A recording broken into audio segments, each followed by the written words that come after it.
hello लोगोफोर good morning नै आं आर'नाइ ब्लाउस देखायनो नागिरदों नायलांबानो जाबाय भिडिअखौ फुरा नायलांबानो जाबाय नै लेस गोनां बियो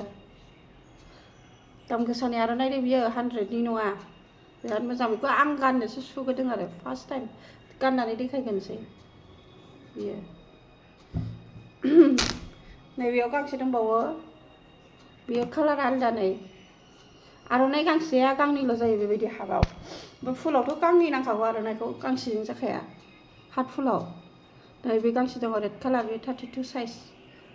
थाब थाब अर्डार खालामबानो जाबाय बैसागुनि थाखाय नांगौबा आरो सोरबाफोर दस्रा कालार सुनोबा दाबायदिनिफ्रायनो अर्डार खालामखा नङाबा आर'नाइखौ मोननो नागिरा आर'नाइखौ जाहैबाय लाङोना मानसिफ्रा बिरादनो ओंखायनो आर'नाइखौ मोननो नागिरा आरो कालार मिलायनाय मोननो नागिरा खस्थ'थार नैबे गांसे पिंकआव ब्लेकआव पिंक आगर बेबो गांनै दं गांसे लेस गैयै बियो 36 साइज सोरनोबा नांगौबा मोनगोन अर्डार खालामनो हागोन नै बेबो दङ